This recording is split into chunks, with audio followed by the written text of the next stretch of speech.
Expert এডুকেশনের পক্ষ থেকে সবাইকে জানাই আমার সালাম। আসসালামু আলাইকুম। সাথে আছি আমি রোকসানা। আজকে আমরা করব Dinajpur board, SSC Dinajpur board 2025-এ যেই 8 অধ্যায় থেকে সৃজনশীলটা আসছে, ঠিক আছে? তো 8 আর 9 অধ্যায় মিলে এই সৃজনশীলটা আসছে।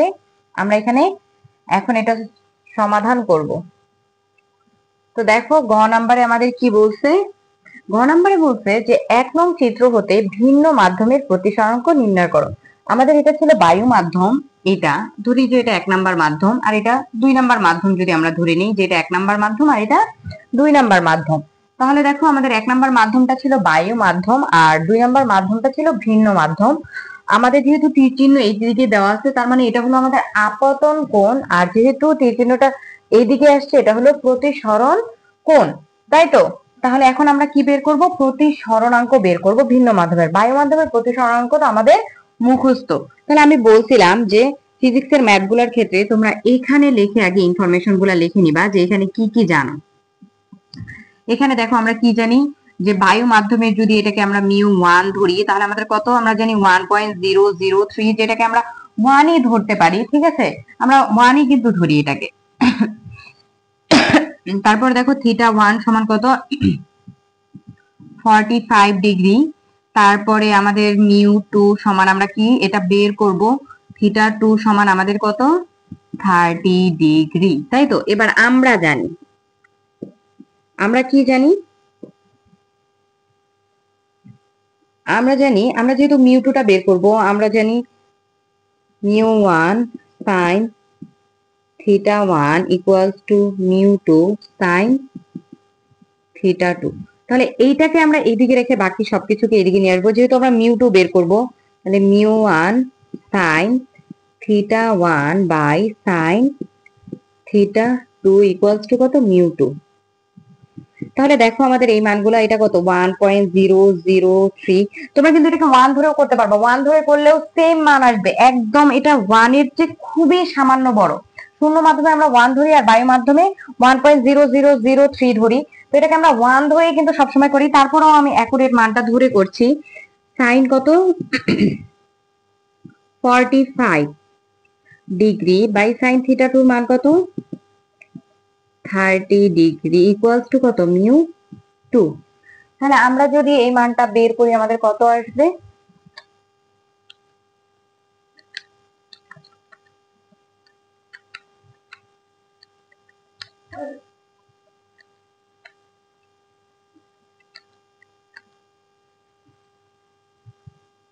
তাহলে দেখো আমি μ2টাকে এইদিকে লিখছি 1.4146, ঠিক আছে? 1.4146, এইটাই আমাদের ভিন্ন মাধ্যমের প্রতিসরণাঙ্ক, ঠিক আছে? এরপরে আমাদের কি বলছে? ঘ নম্বরে বলছে যে 2 নং চিত্রে বস্তুটিকে দর্পণের দিকে কমপক্ষে কতটুকু এগিয়ে আনলে অবাস্তব প্রতিবিম্ব পাওয়া সম্ভব? গাণিতিক বিশ্লেষণ দাও। তাহলে দেখো আমরা এটা মিশায় দিচ্ছি। বলছে যে 2 নং চিত্রে বস্তুটিকে দর্পণ, এখন কিন্তু বস্তুটা আছে দেখো কেন্দ্র আর ফোকাসের মাঝামাঝি কোনো একটা জায়গাতে। তো বলছে যে আমরা বস্তুটাকে কতটুকু সামনে সরাই নিলে আমরা অবাস্তব প্রতিবিম্ব পাবো। আমরা জানি অবাস্তব প্রতিবিম্ব আমরা কখন পাই বলতো? অবতল দর্পণের ক্ষেত্রে একমাত্র বস্তুটা যখন ফোকাস আর মেরুর মাঝে থাকে। তার মানে আমি যদি ফোকাস দূরত্বটা বের করতে পারি তাহলে কমপক্ষে আমাকে অতটুকু দূরত্ব নিতেই হবে। নিলে তাহলে আমি কি পাবো? অবাস্তব প্রতিবিম্ব পাবো, কারণ আমার ফোকাস দূরত্বের ভিতরে আসতে হবে বস্তুটাকে। ফোকাস দূরত্বের ভিতরে গেলে এই পয়েন্ট থেকে শুরু করে এতটুকু পর্যন্ত জন্য আমার বস্তুটা কি অবাস্তব প্রতিবিম্ব সৃষ্টি করে। আর বাকি এইদিকে যতগুলা মানে যতটুকু থাকবে সব ক্ষেত্রে বস্তু কি করে? বাস্তব প্রতিবিম্ব সৃষ্টি করে। তাহলে আমরা ঘ নাম্বারটার আনসার করে ফেলি। দেখো আমার ঘ নাম্বারটার আনসারের জন্য কিছু তথ্য দেওয়া আছে। সেটা হলো আমার বস্তুর দূরত্ব দেওয়া আছে। এটা তো বস্তুর দূরত্ব কত? 6 সেন্টিমিটার দেওয়া আছে। আর বলছে লক্ষ্য বস্তুর দ্বিগুণ দূরত্বে দর্পণের সামনে বিম্ব গঠিত হয়। দর্পণের সামনের পার্ট মানে কোনটা? এইদিকে সামনে যেহেতু বিম্ব গঠন হচ্ছে, তার মানে এটা কি বাস্তব বিম্ব, তাই না?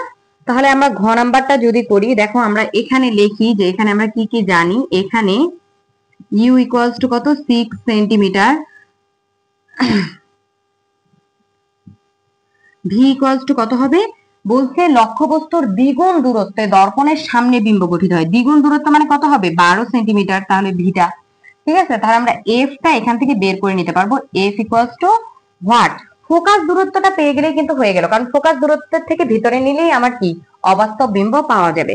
তাহলে আমরা জানি, আমরা কি জানি সূত্রটা 1/u plus 1/v equals to 1/f। এটা কত 6, এটা কত 12 ইকুয়ালস টু 1/f। তাহলে লসাগু করব 12, 2, 1, 1/f। আমরা এফটাকে উল্টাই দিব, এফ ইকুয়ালস টু, তাহলে এইটা উল্টে যাবে 12/3, অতএব এফ ইকুয়ালস টু কত 4। ঠিক আছে, তার মানে বস্তুটার ফোকাস দূরত্ব 4, বস্তুটার এই যে এতটুকু দূরত্ব আমাদের 4। ঠিক আছে, এই যে এতটুকু দূরত্ব, বস্তুটা এখন আছে কতটুকুতে 6 সেন্টিমিটার দূরত্বে। তার মানে ফোকাস দূরত্ব থেকে বস্তুর দূরত্বটা কত 2 সেন্টিমিটার আছে। তার মানে আমার 2 সেন্টিমিটারের বেশি দূরত্ব নিতে হবে। ঠিক আছে, তাহলে কোশ্চেনে আমার বলছে যে কমপক্ষে কতটুকু এগিয়ে নিতে হবে, কমপক্ষে 2 সেন্টিমিটারের বেশি। ঠিক আছে, তাহলে আমরা লিখি অতএব বস্তু থেকে ফোকাসের দূরত্ব, অতএব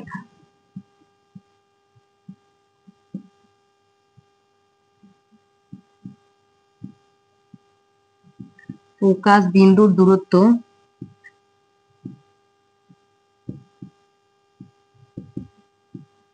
কত, বস্তু এখন আছে 6 সেন্টিমিটারে আর ফোকাস হলো 4 সেন্টিমিটার, তার মানে কত 2 সেন্টিমিটারে আছে, তাই তো। এখন ঘ নাম্বার যেহেতু আমাদের ব্যাখ্যা দিয়ে নিতে হবে, আমরা জানি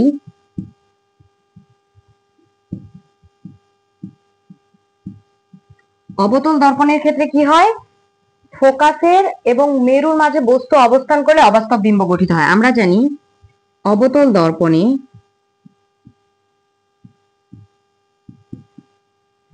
বস্তু যখন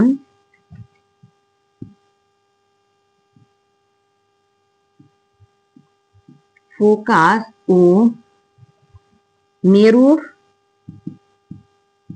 মাঝে অবস্থান করে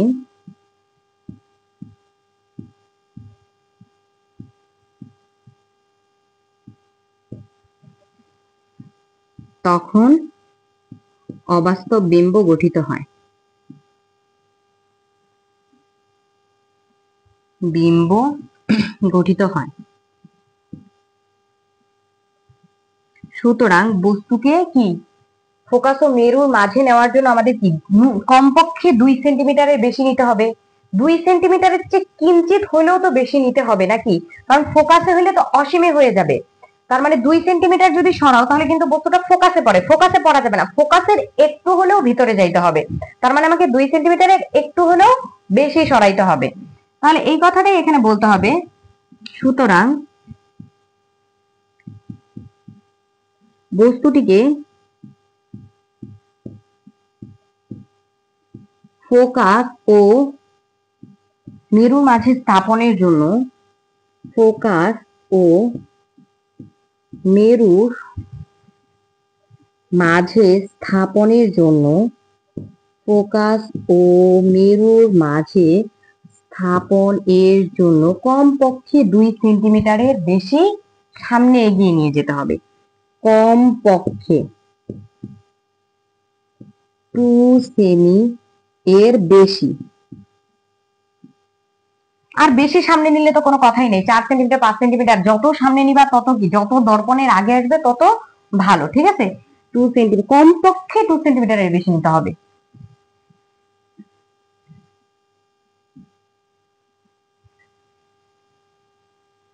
বেশি কি সামনে এগিয়ে নিতে হবে।